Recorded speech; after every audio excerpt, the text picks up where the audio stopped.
सत साहिब सतगुरुदेव की जय।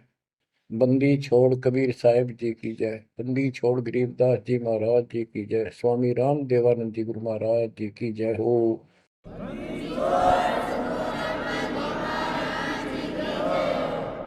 सर्व संतों की जय, सर्व भक्तों की जय, धर्मी पुरुषों की जय। श्री काशी धाम की जय, श्री सुडानी धाम की जय, श्री क्रोथा धाम की जय, श्री बरवाड़ा धाम की जय। सत साहिब कबीर दंडवतम गोविंद गुरु बंधु अर्जन सोए। पहले भय प्रणाम तिन नमो जुआगे ओए। कबीर गुरु को की जय, दंडवतम कोटि कोटि प्रणाम। कीट न जाने रंग को यो गुरु कर है आप समान। बच्चों, मानुष जन्म परमात्मा की कृपा से आपको प्राप्त है। मनुष्य जीवन के अंदर मूल उद्देश्य केवल भक्ति करना और मोक्ष कराना होता है। इसके लिए सर्वप्रथम गुरु की आवश्यकता होती है। सर्वप्रथम गुरु की, गुरु पूर्ण हो, तत्व ज्ञान प्राप्त हो और संपूर्ण भक्ति मोक्ष मार्ग यानी सभी मंत्र सत्य हों, फिर भक्त मर्यादित रहे, समर्पित रहे, आसानी से मुक्ति प्राप्त कर सकता है। अब जैसे धर्मदास जी का प्रसंग चल रहा है, तो आप देख रहे हो कितनी अच्छी आत्मा, परमात्मा के चाहने वाली, कति कुर्बान। और जैसा उस अज्ञानी गुरु ने मार्गदर्शन किया, कति अटूट श्रद्धा। सेवक तो ऐसा ही हो, पर गुरु ऐसा ना हो जो जीव को कर्म कांड में उलझावे। अब इस कथा से आपको अपने आप बहुत कुछ बातें समझ में आएंगी कि आपको कैसे पूर्ण सतगुरु प्राप्त है, अध्यात्म ज्ञान प्राप्त है, संपूर्ण मूल ज्ञान जो आज तक छुपा के रखना था। और अब भी आप नहीं समझ सके उस परम पिता की महिमा को और इस गंदे लोक के यथार्थता को, तो फिर परमात्मा आपको कौन सी भाषा का प्रयोग करे जिसे तुम समझ सकते हो। लास्ट फिर वही होगा जैसे 600 साल पहले दाता ने आपको पटक दिया था, ठाके झटक दिया था। या तो आंखें खोल लो, भूल जाओ इन बकवादों को। इस संसारिक चोचलों में कुछ नहीं धरा। गरीबदास जी कहते हैं, सर्व सोने की लंका होती रावण से रणधीरम। एक पलक में राज विराजी कर जम के पड़े जंजीर। इतने ठाठ बाट थे, सिद्धियां थी, आकाश में चला जाता था। पुष्पक विमान ऊपर से छीन के लाया था कुबेर से। खूब उद्मस्तार रखा था। और भगत किसका था? शिव जी का। तीन देव की जो करते भक्ति ही उनकी कदे न होवे मुक्ति। और कितनी बकवास भर जाए इनमें, जिसके कारण प्रसिद्धियां भी होगी साधु संत ऋषियों की। अंत में इनके पास कख नहीं बचा। ये मूल ज्ञान है, ये सार ज्ञान है। इसको समझो अच्छी तरह, पढ़े लिखे हो, शिक्षित हो, एजुकेटेड हो। परमात्मा ने मनुष्य जीवन इसलिए दिया कि तुम कुछ बुद्धि भी एक्स्ट्रा रखते हो अन्य प्राणियों से। इसका सदुपयोग करो। बकवास बहुत कर ली, बाहर जाना पड़ेगा। अब बच्चों, प्रसंग धर्मदास जी का चल रहा है। देखो, अपना पिता अपने लिए कितना कष्ट उठा रहे हैं। एक जीव को काल की दलदल से बाहर खींचने के लिए कितना कुछ उन्होंने किया। बालक की तरह पीछे पीछे फिरे, कहाँ जंगल में, कहाँ किसी दरिया पे, कहाँ किसी तालाब पे, कहाँ कहाँ कष्ट वो मालिक उठाया उन्होंने। वो कहते हैं, दो दिन मेरी शरण हो, ताका हूं मैं दास, केल गिर लग गया फिर गुप्त धरती आकाश। जैसे राजा अम्बरीश था, उसके पीछे लगे रहे थे, लेकिन हम नहीं समझते, जब हमारे पास दो पैसे हों या 14 काल की छोटी सी राजा था, भगत बतेरा था, यज्ञ बहुत करता था, वाह हो रही थी, पिछले संस्कार भी अच्छे थे। वो संस्कार कब बने? जब कभी कबीर साहब की शरण में था, जैसे कलयुग में हो तुम। अब ये जो रह जाएंगे ना, पार हो गए सो हो गए। भक्ति अच्छी करते हैं क्योंकि सत्साधना मिल गई। एक सांस की कीमत कितनी गजब की है, इसकी बहुत वैल्यू है। पार ना हुए तो फिर ये नो फंस जाएंगे काल के। इनको स्वर्ग में रखेगा, देवता बनावेगा, उड़ा माचे माचे आन देंगे, फिर राजा पृथ्वी बना देगा। पृथ्वी पा के फिर ये पिछले पुण्यों के कारण ठाठ तो होने हैं। और भक्ति भी करेगी आत्मा, क्योंकि पीछे भक्ति की चास पड़ी हुई है इसको। तो भक्ति गलत करें जाएंगे, लाभ नारे हुए दिखेंगे। यो काल का भयंकर जाल है। मालिक फिर भी अपने बच्चे के साथ रहता है, फिर भी उनको राह दिखाने की चेष्टा करता है, किसी न किसी रूप में अपनी सच्ची भक्ति फिर से बताने की चेष्टा करता है। मानते हैं ना मानते वो अलग बात है। फिर राजा जनक हुआ अम्बरीश का जीवन पूरा करके। राजा जनक का पूरा करके फिर स्वर्ग गया। स्वर्ग में जाते समय लूट लिया काल ने। बिना विवेक वेख जो धारा सब करते सो भी बिना विवेक के न्यू नाश करते हैं। उड़ा दया भाव दिखा दी, अपने पुण्य दे दिए, और फिर नंगड़ होकर पृथ्वी पर आ गया। सारे पुण्य वहां खत्म कराया, आधे आधे ऊपर स्वर्ग में भोग लिए, और फिर पृथ्वी पर आ गए। पहले राजा था दो जीवनों में, राजा अम्बरीश वाली आत्मा। अम्बरीश राजा, राजा जनक सीता का पिता। और फिर वही आत्मा बाबा नानक बनी, खुद नौकर लगा के नवाब के यहाँ। जब ये इस स्थिति में आ गया, कति हैंड टू माउथ हो गए, तब दाता फिर मिले अपने बच्चे को। फिर राह दिखाने की चेष्टा की, खूब वाद विवाद किया। ने बोला आंखा देखो तो मानो, आंखा भी दिखाया जब जाकर माना। बच्चों ऐसे आज आपके साथ खड़े कर दाता देख कहां सिर के होने लग रहा है, यह भी तरह समझ में नहीं आ रही, ये भी तुम नहीं समझ पा रहे। What is this? इसका नाम है कबीर भगवान। इसको कहते हैं सक्षम समर्थ परमात्मा।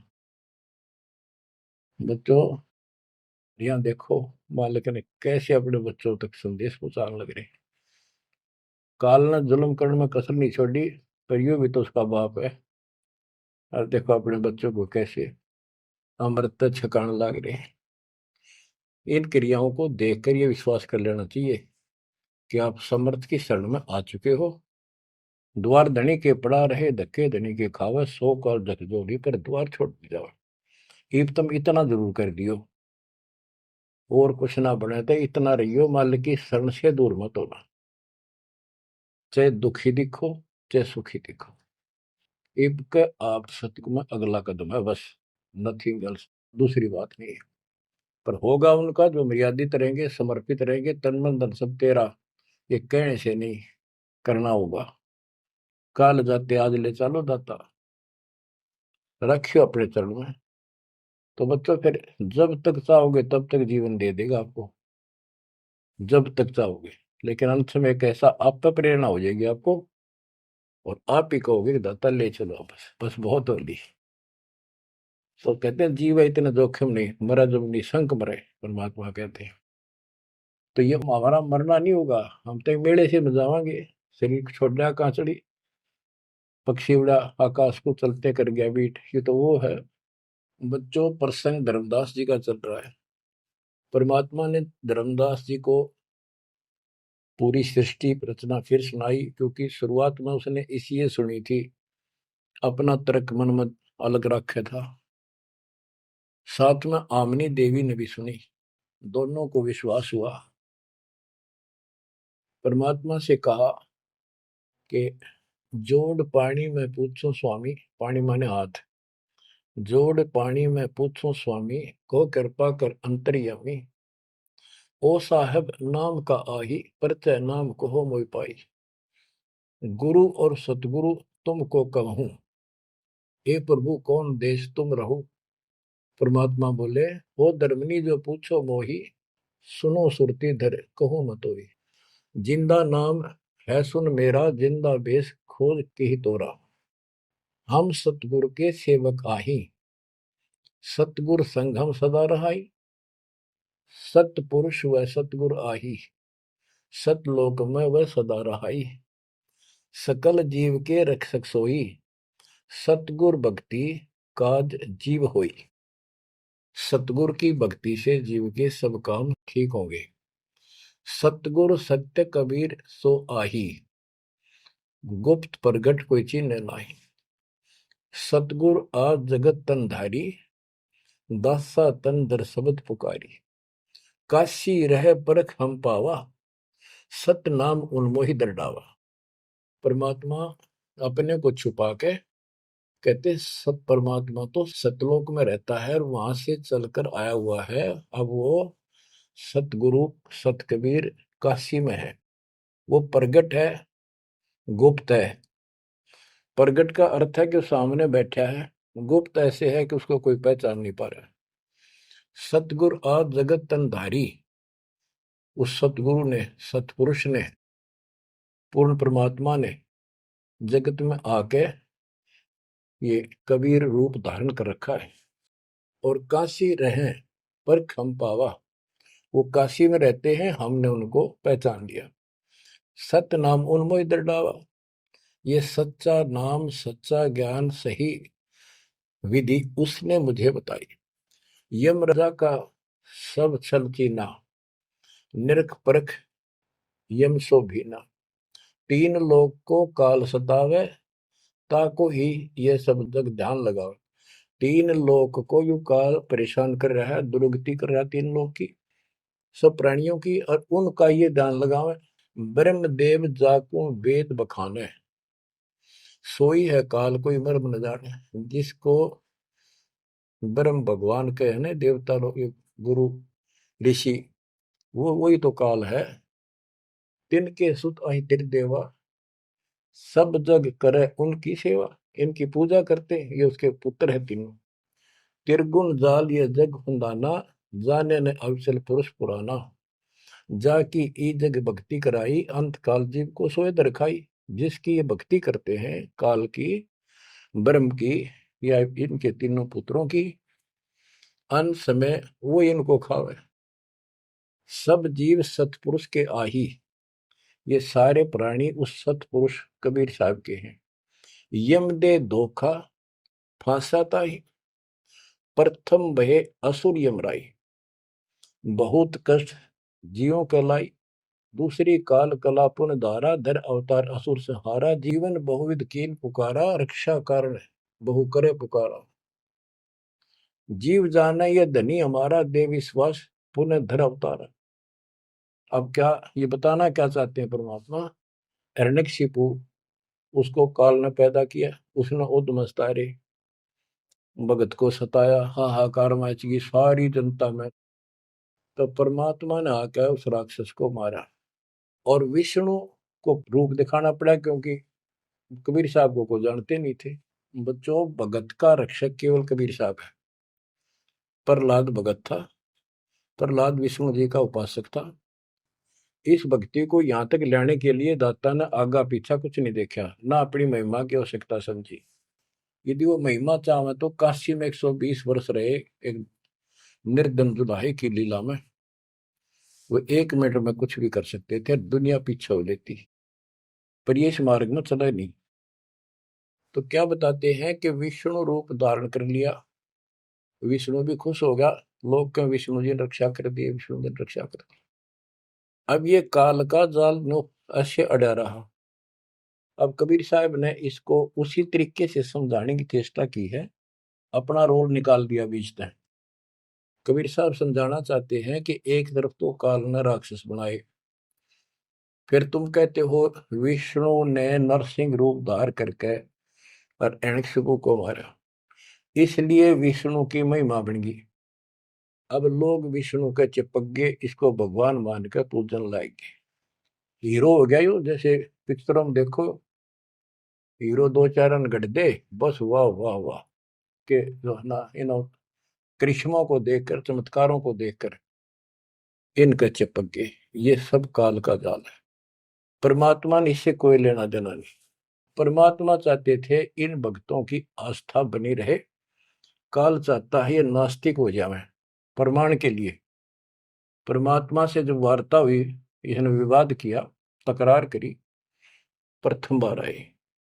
आखिर में लास्ट में जब सारी मन्नत मंगवा के वचन भरवा के ने बोला कि सबको उल्टा मार्ग लाऊंगा, गलत साधना पर दृढ़ कर दूंगा, देवता, तीर्थ, व्रत, मंदिर, इनकी पूजा हुआ, और किसी को कोई यहाँ से निकलने नहीं दूं, कि ये साधना करेंगे आध्यात्मिक लाभ होए को नहीं, आप नास्तिक हो जाएंगे। अब देख लो वर्तमान में गांव के गांव बहुत अच्छी आत्मा के लोग हैं, स्त्री पुरुष, लेकिन भगवान से दूर हो चुके, इसलिए हो चुके हैं कि इनकी साधना करते करते दुरुक्ति रही है, वो साधना ठीक नहीं है। तो यहाँ परमात्मा धर्मदास को वो आंखें खोल रहा है कि जिनको तुम भगवान मान रहे हो ये ऐसे काल जाल कर रहा है। एक तरफ तो ये कंस, केसी, चाणोर और पूतना जैसे, जरासिंह जैसे बना दिए, उधर से कृष्ण बना कर भेज दिया न मारने खातर, इनको मारने के लिए। कृष्ण ने वो मार दिए, कृष्ण चौधरी पाक गया, भगवान बन गया। अंत में कृष्ण भी मरा और नरक में जागा, जिसे कर्म करे या भोगने पड़ेंगे। अब बच्चों ये सारा खेल यू है, PhD लास्ट पॉइंट है। जैसे एक राजा सेना को आदेश देता है दुश्मन से युद्ध करो, तो सैनिक का कर्तव्य बन जाता मरूं या मिटूं, और जाके खड़ा हो जाता है लेकर बंदूक मोर्चे पे। तो सैनिक सच्ची आत्मा से होते हैं और वो दुश्मन के छक्के छुड़ाने के लिए अपना जीवन न्यौछावर कर देते हैं, आमने सामने मोर्चा संभाल लेते हैं। अब वहां पर कुछ इधर से मारे जाते हैं, कुछ उधर से मारे जाते हैं। जैसे अपने भक्त बच्चों को सेना में जाना पड़ता है, लड़ाई भी करनी पड़ेगी, युद्ध के मैदान में उतरना ही पड़ेगा और आमने सामने मोर्चा डांटना पड़ेगा। ये तो करना पड़ा, लेकिन वहां रक्षा कौन करेगा? वहां उन बच्चों की रक्षा कबीर साहब करेगी। इसी प्रकार काल ने रामकृष्ण को भेज दिया इनको मारने के लिए। रामकृष्ण को कोई मौत नहीं था इनको मारने का, इनके साथ खुद मालिक रहे। रामकृष्ण सतगुरु सहजादे भक्ति हेतु यूं हुए प्यादे। रामकृष्ण भी उस परमात्मा के बच्चे हैं, उस महाराजा सारी सृष्टि के सम्राट कबीर जी के राजकुमार हैं, सहजादे हैं। ये तुमसे ज्यादा निकट प्यारे हैं उसको, क्योंकि पिछले में बहुत गजब की भक्ति की थी, पर पैर फिसल गया इनका, अब काल का फंस गए। कोटिक अवगुण बालक कर ही पिता एक चित नहीं धरी। बाप के अंदर एक ऐसा परमात्मा ने पर रखा है प्रेरणा, स्वभाव, बालक से करोड़ों बकवाद कर ले पर पिता एक भी उसकी गलती को ज्यादा सीरियसली नहीं लेता। तो इसी स्थिति पर परमात्मा इस नियम से उन निकमों के साथ भी आज है, लेकिन बहुत प्यारे उनको हैं, क्योंकि कभी वो बहुत गजब के भगत थे और कॉलोनी को सिलेक्ट करे उनके कर्म फुड़वाने के लिए, उनको उच्च पद देता है। ये प्रधानमंत्री, मुख्यमंत्री, ये बहुत अच्छी आत्मा थी, पिछले भगत थे, तपस्वी थे भगवान के बच्चे, उसके लिए कर रहे थे। अब वो बैठा दिए पदों पर, अब कर्म फोड़ेंगे, फोड़ लेंगे, तो मानने को नहीं। फिर जब हंटू माँ उठा जाएंगे बाबा नानक की तरह, फिर पकड़ लेगा, फिर लेगा। काम तो बढ़ गया, समस्या तो वहीं के वहीं खड़ी रहेगी। तो बात निमड़ी क्या है बच्चों, इसको कहते हैं सार ज्ञान। ये है वो मूल ज्ञान। धर्मदास मेरी लाख दुहाई, मूल ज्ञान कहीं बाहर न जाए। मूल ज्ञान तब तक छपाई जब लग द्वादश पंथ ना मिट जाए। अब यो ऐसा ज्ञान आज तक किसी ने निर्णायक नहीं सुनाया। तो ईब कोई बकवाद करेगा तो उनको सबको पता होगा ये संत रामपाल जी से सुनकर अटपट मारन लग रहा है। हमारे छोटे छोटे बच्चे भी उसको 2 मिनट में फिटे मुंह कर देंगे। तो ये पंथ खत्म हो गए। बड़ा पेड़ होता है पड़ भी जा, उसकी एक आधी जड़ की तरह रह जाए धरती में लगी, वो थोड़ा बहुत हरा कई दिन रह जाया करे, पर अंत में उसकी लकड़ी सूखेगी। तो आज इनकी स्थिति शुरुआत हो चुकी है, ये सारे ढह चुके हैं। मालिक के तूफान इस ज्ञान के सामने इनका कोई औकात बची नहीं है।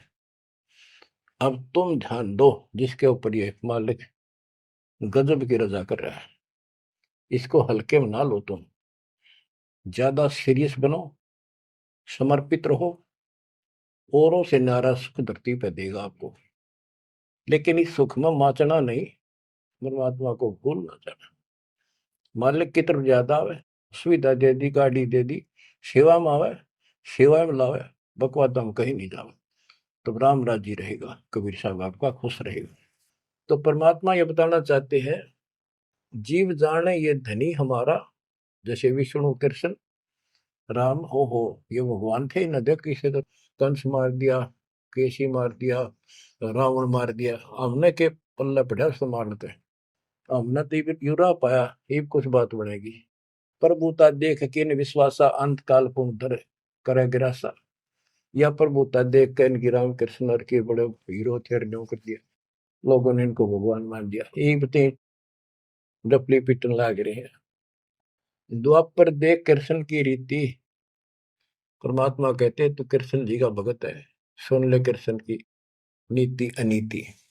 आप मानते हो कृष्ण ने गीता बोली, पहले तो गीता में उसको भगत बनाया, धार्मिकता सिखाई, और गीता का पाठ अर्थ बतलाया, और फोन उनको कहा युद्ध कर, युद्ध कर, तुझे कोई पाप नहीं लगेगा, और पीछे वो पाप लगा दिया।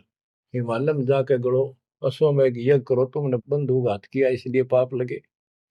और जब जिस समय महाभारत समाप्त हो लिया युद्ध, और युधिष्ठिर को राजगद्दी दे दी गई, तो बच्चों युधिष्ठिर को भयंकर शोपन आने लगे, मरे हुए आदमी दिखे, सिर कटे आदमी चलते दिखे, खावन पीवे सारी रात बैठ के काटे। द्रौपदी ने देखा, उसने अपने अन्य पतियों को बताया, अर्जुन को, भीम को, आदि को, कि ऐसी स्थिति आपके भाई की है, यू ना सोता ना आपको बताता, ये उस दिन का मेहमान है। तब सारे चारों भाइयों ने खड़े होकर उनसे प्रार्थना लगाई कि कोई बात बताओ, क्या आप हमें अपने भाई नहीं समझते? कोई कष्ट है, संकट है तो हम आपके साथ हैं, आप अकेले क्यों दुख पा रहे हो? हमें शेयर करो। कुछ दिन तक कुछ नहीं किया, फिर आखिर में बता दी कि ऐसी स्थिति है मेरी। फिर क्या होता है, जब ऐसा संकट आता है, आप अपने गुरु से ही बात करते हैं। श्री कृष्ण जी के पास गई, श्री कृष्ण जी को सारी स्थिति बताई कि हमारे भाई को ऐसे ऐसे समस्या होगी, कोई समाधान बताओ। तब वो कृष्ण जी कहते हैं कि तुम्हारे को जो युद्ध में तुमने पाप किए, बंधुघात किए, भाई मारे, भतीजे मारे, वो पाप लगा है, और इसके लिए एक अश्वमेध यज्ञ करो, उसकी शर्त बताई थी। अर्जुन उस समय स्तब्ध रह गया कि ये, और कृष्ण उस दिन तो कह था तुम्हें कोई पाप नहीं लगा तो निश्चिंत होकर युद्ध कर ले, मैंने सारे रख, तो तेने मत बनाना। आज ये पाप कहां से आ गए? विवाद करना इसलिए उचित नहीं समझा कि जब मैंने ये पॉइंट उठा दिया, भाई मेरा इलाज नहीं करा होगा, क्योंकि उसमें करोड़ों रुपए लगने थे उस धर्मयज्ञ के अंदर। और युवती ने सोचेगा भाई खुश नहीं है मेरा इलाज कराने में, ये मर जाएगा, इतना धर्म कर्म का पक्का है। तो अर्जुन ने अपने सब्र का घूंट पिया, अपने दिल की झाल डटी, और जैसा कहा वैसे यज्ञ करवाई। उस यज्ञ में शर्त थी कि एक पंचायन संघ अलग से रखा जाएगा, कि एक आश्रम सा बना के साफ सुथरी स्वच्छ स्थान पर एक अलग से उसका स्टैंड बना के, और सब महापुरुष देवता पृथ्वी के ऊपर के लोक स्वर्ग लोक के सारे बुलाओ, और सब पृथ्वी के जीव, ब्रह्मा विष्णु महेश, सबको न्योता दे दिया। 56 करोड़ यादव, 12 करोड़ ब्राह्मण, 88,000 ऋषि, 33 करोड़ देवता, और ये सारे आगे। सबने भोजन खा लिया, और शंख नहीं बजा, यानी यज्ञ संपूर्ण हुई नहीं। यज्ञ पूरी ना हुई तो पाप कटे नहीं, वो दुख नो का नो रहेगा। तो इतना खर्च हो चुका, और बात वहीं की हुई, कोई ट्रीटमेंट नहीं। श्री कृष्ण ने भी खाना खा लिया। उस समय युधिष्ठिर ने पूछा, भगवान अब कैसे बात बनेगी, सबने भोजन खा लिया है। तब कृष्ण जी ने बताया, क्या तुमने इधर एक संत है, उसका ये सुदर्शन नाम है, वो एक गुरु भक्त है, उसको निमंत्रण नहीं दिया। भीम की ड्यूटी थी, सेवा थी उस साइड में निमंत्रण बांटने की। भीम से पूछागा, भीम ने बताया कि मैं गया था पर वो गलत बोला। उसने कहा कि तुम्हारे से तो कसाई भी अच्छा था, तुमने इतने मानस मार दिए। वो विधवा बहन सैनिकों की आज तक टक्कर मार कर हो रही है, तुम बैठ के मौज कर रहे हो। नरक में पड़ोगे जाके, तुम्हारे अन्न खाकर नरक में जाना है क्या मैंने? पहले मुझे ऐसी ऐसी 100 अश्वमेघ यज्ञ का फल दो, तब मैं तुम्हारा टूक तोड़ू। कृष्ण बोला, फिर आपने क्या कहा? मैं क्या कहूँ था जी? उसने फिर कह दिया, बताओ ना मन्ना, ये तेरे बिना कि हमारी यज्ञ अधूरी रह जाएगी, श्री कृष्ण जी हमारे साथ। तब भगवान बोले, सारी बात बिगाड़ दी, तुम चलो। पांचों को रथ में बैठा के लाया। उनकी कुटिया से एक, कम से कम 1 योजन यानी 12 किलोमीटर दूर रथ रोक दिया। वहां से पैदल चल के आए नंगे पैरों। उस दिन क्या था, सुदर्शन जी ने अपने गुरु परमात्मा खुद कबीर साहब करुणा में नाम से प्रकट थे द्वापर में, उनके वो शिष्य थे। उनको सारी बात बताई। परमात्मा को पता था फेरा होंगे काम तो उनका होना को नहीं। तो सुदर्शन जी से बोले, तुम घूमन फिरन चला जा किते, वो फेरा होंगे। कि सुदर्शन जी तो चले गए भ्रमण पे, परमात्मा उनका रूप बना के वहां बैठेगी कुटिया में। जब वह सारी टीम पहुंची कृष्ण वाली, जाते ही श्री कृष्ण ने दंडोत प्रणाम की। साथ में पांचों पांडवन करनी थी। फिर कहा, परमात्मा ने पूछा, हे जगदीश, हे 3 लोक के मालिक, यह कैसे आना हुआ गरीब की झोपड़ी पे? तो श्री कृष्ण जी ने कहा, आप जानी जान हो, इन्होंने ये पांडव हैं, ये भीम है, ये युधिष्ठिर है, सारी इंट्रोडक्शन कराई। ये आपको निमंत्रण देने आए हैं, इनके यज्ञ में प्रसाद पाओ ताकि इनका कल्याण हो। सुदर्शन जी बोले कि भाई मैंने इस भाई तक कही थी, देखो खड़ा मोटा हा, मेरी बात शर्त पूरी कर दो तो मैं आज तैयार हूँ, नमक हो नहीं चालू। तो श्री कृष्ण जी बोले, जी आपकी वाणी है, कबीर संत मंडल पहुंचा दिए, तजमाया अभिमान, जो जो कदम आगे रखे ओ एक समान। ये दाता, हम वहां से चलकर कहाँ से चले थे, आप तो सारे कदम जानते हो। और 12 किलोमीटर तय, 1 योजन तक हम कति पैदल आए हैं। यहाँ से वहां तक हमारे जितने कदम एक यज्ञ बनाए बताए आप, हे दाता, 100 आप लेखा ला दो, बाकी हमारी जोड़ी में डाल। साधु भूखा भाव का, धन का भूखा ना। ने बोला, वे चलते हैं। जब पहले भीम आया, डींग मारा था। जब सुदर्शन जी ने ये कहा कि तुमने इतने आदमी मार दिए, ऐसा जुल्म कर दिया, भीम बोला, युद्ध ऐसे नहीं जीता जाता, एक का गदा मारूं था 6 मरे थे। तो परमात्मा ने उसकी फड़क निकालनी थी, कुछ परिचय देना था कि इसमें कुछ है। परमात्मा बोले, सुदर्शन रूपधारी कबीर साहब के भीम, पहलवानिया मेरी माला तार के दिए, दे खुट्टी व टंगरी। हो गया तारण खातिर, कणछन लाग गया पहलवान हुआ, माला ना उतरी, वह सुमरनी उतरी नहीं।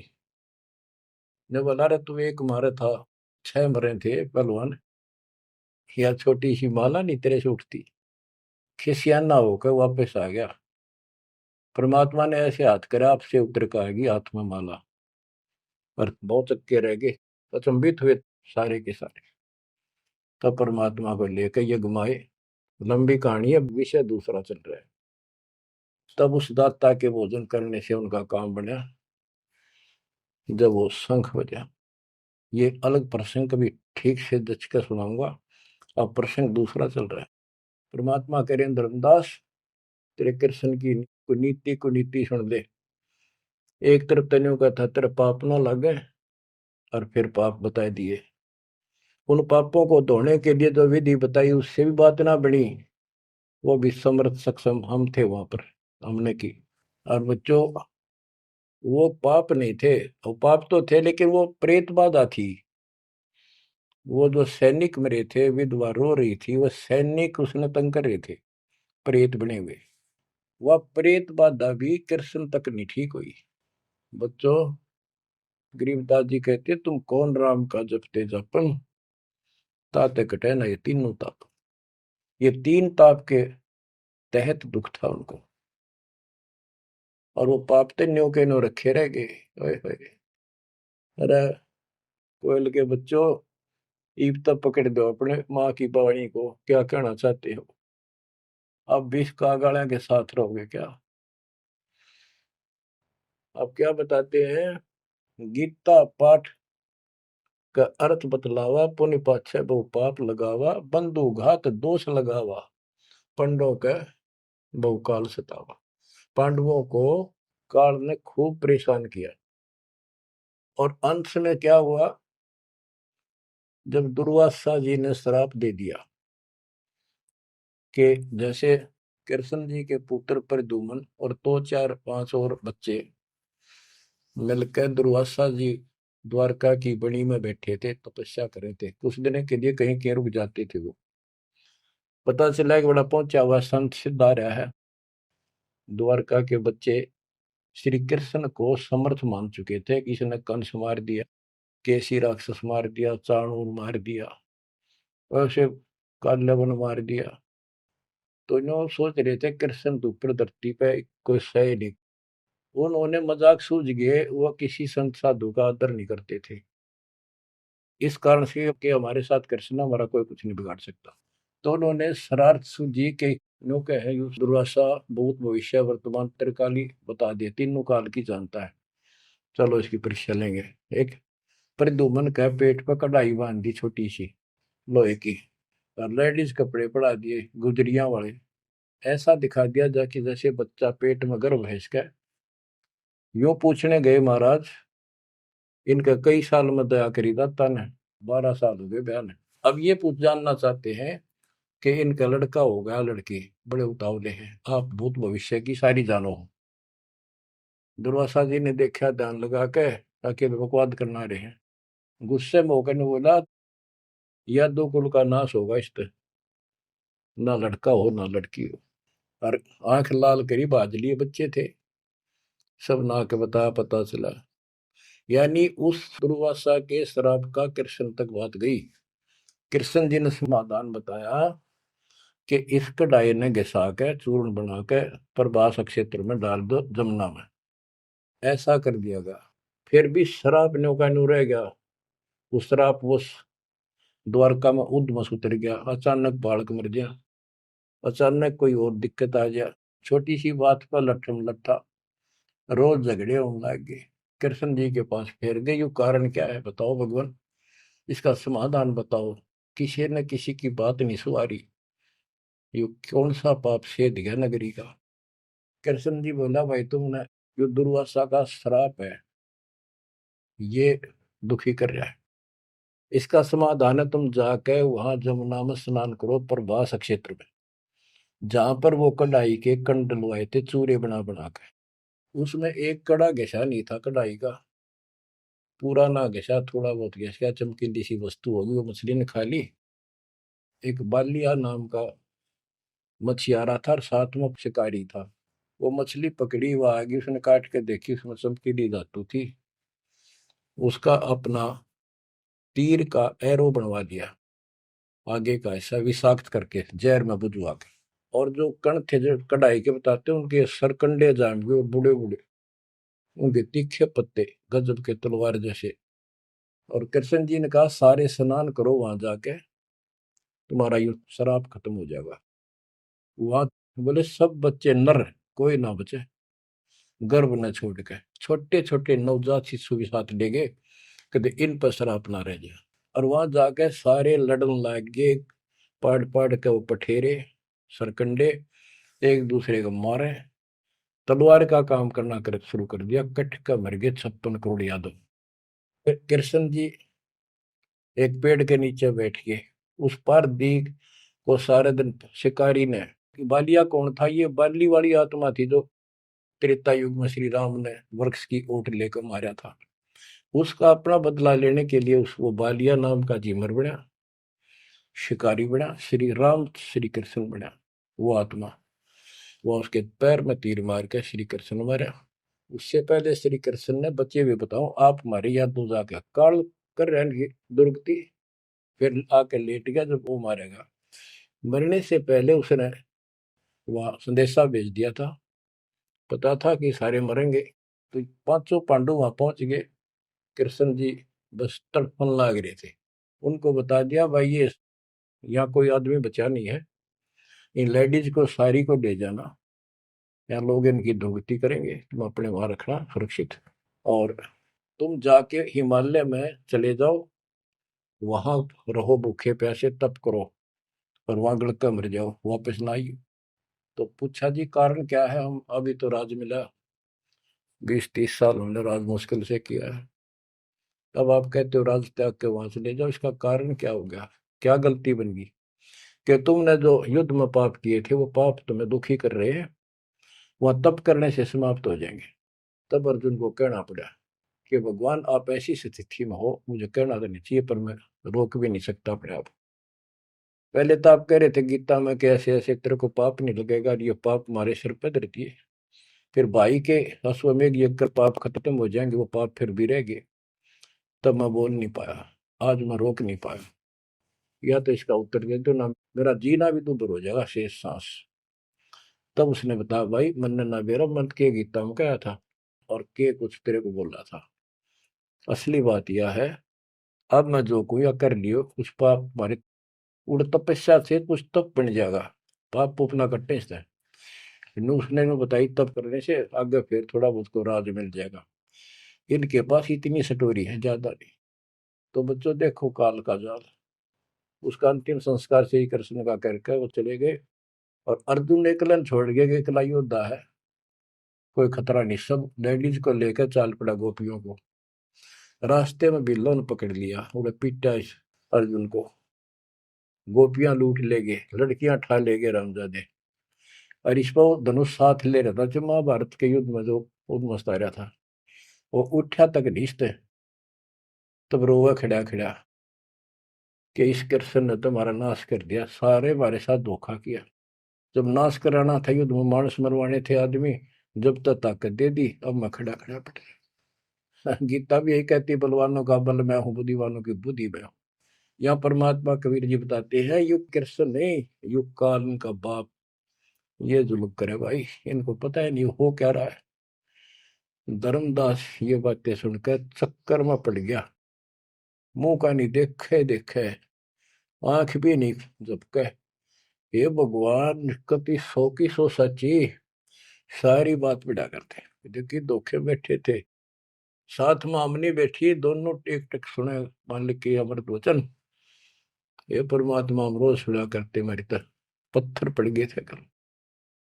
आपके क्या गुण गाओ मालिक, कैसी आंख खोल दी मेरी। परमात्मा कहते और सुन ले। अब क्या है, हिमालय में चले गए सारे पांडव, और वहां सारे मरते गिर जाते गए। तो कहते हैं जब ये पहुंचे ऊपर, तो युधिष्ठिर बाद में मरा, और तो सारे बर्फ में गड़ गए, बर्फ में पैर गड़ जाते कति।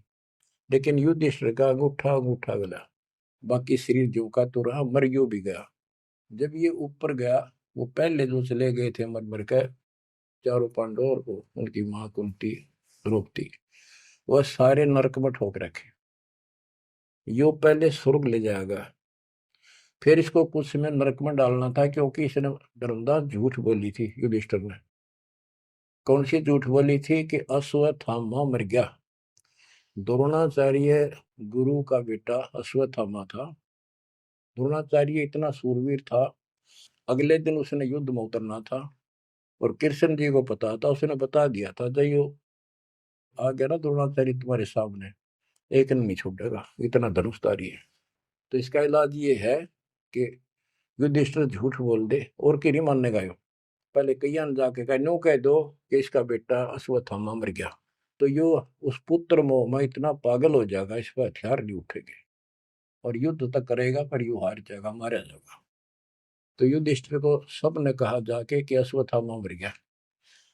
कईयों ने जाके दूत भेजे गए दूसरी सेना में।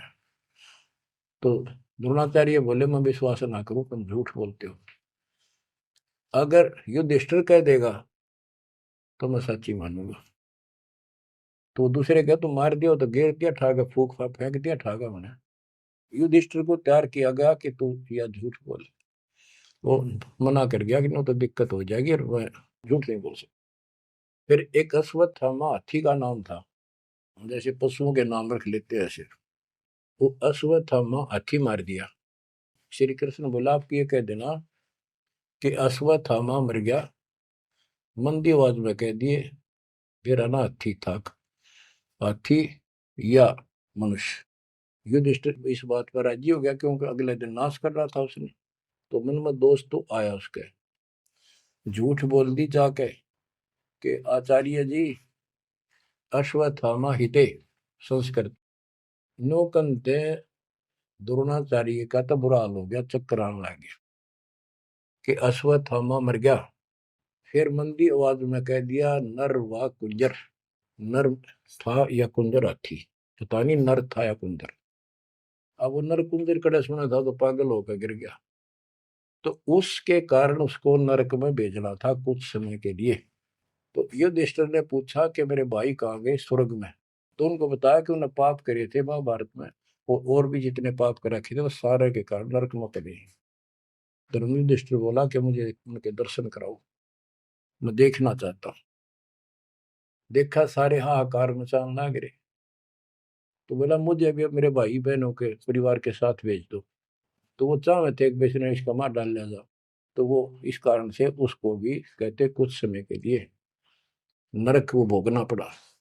अब ये परमात्मा कहते हैं बंधु घात दोष लगावा, पांडवों के बहुकाल सतावा, भेद हिमालय ते ही गलाए, छल अनेक की नहीं यमराए।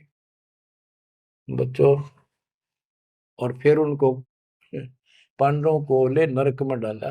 हाँ बच्चों, स्वर्ग के धोखे नरक ही जाही, जीव अचेत यम छल चिन्ह नहीं। ये बोले जीव इस काल के इस छल को, इस जाल को, षड्यंत्र को नहीं समझ पा रहे।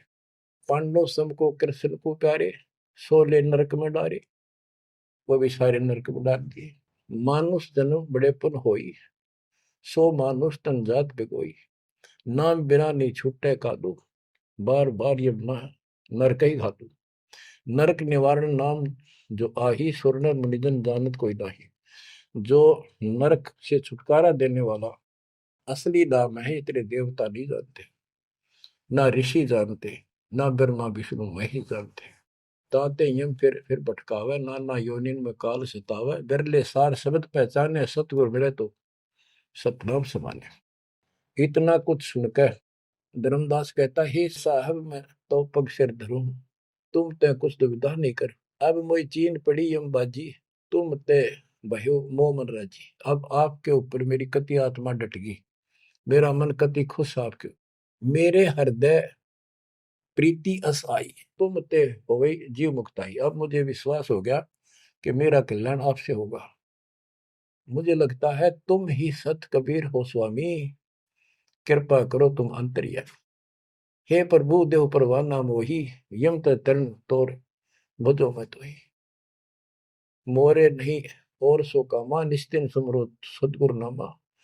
पीतल पत्थर देव द्यो बहाई, इन फेंक दो उठाकर, सतगुरु भक्ति करो चितलाई। ये बंदी छोड़। हो परमात्मा बोले सुनो धर्मनी, अब तो ही भुगताऊं, निश्चय यूं से तो ही बचाऊं। देव परवाना हंस बारू, जन्म मरण दुख सब टारू। ले परवाना जो करे प्रतीति, जिंदा कह चले यम जीती। अब वही आज्ञा देव धर्मदासा, मैं गमन करूं सतगुरु के पास है। अब मुझे आज्ञा दे, मैं अपने गुरु जी के पास जा रहा हूँ। सतगुरु संग आयब तो पाई, फिर मैं अपने गुरु जी ने लेकर आऊंगा तेरे पास। तब परमाना तो ही मिलाई, उनसे तुम्हें नाम दिलाऊंगा मैं। क्योंकि अभी धर्मदास को पूरा पक्का करना था। धर्मदास बोले हे प्रभु अब तो जान ना दे, नहीं आए तो मैं बहुत पछते हूँ। पछताई पछताई बहुत दुख पाऊं, नहीं आओ तो प्राण गवाऊं। हाथ से रतन खोई कोई डारे, सो मूर्ख निज कान बिगाड़े। ये मैं कैसे छोड़ू, अपने हाथ से रतन कैसे खो दूं। जब नहीं आए तो ना मैं खाऊं ना कुछ पीऊं, मैं मरूंगा। आप जब फिर नहीं आए तो परमात्मा ने कहा कि चल पड़े, क्योंकि अभी ताव और बाकी देना था। धर्मदास सामने कति गली में खड़े हो गए, जब तक दिखते रहे। आंखों में आंसू भरे रहे, एक टक देखते रहे। बच्चों, परमात्मा आपको मोक्ष दे, सदा सुखी रखे, शेष फिर दृढ़ हो जाओ, तड़फ जाओ उस घर जाने के लिए। परमात्मा आपको मोक्ष दे, सदा सुखी रखे, आपको अपने घर की याद बनी रहे, काल का दुख सदा याद रहे। सत्साई।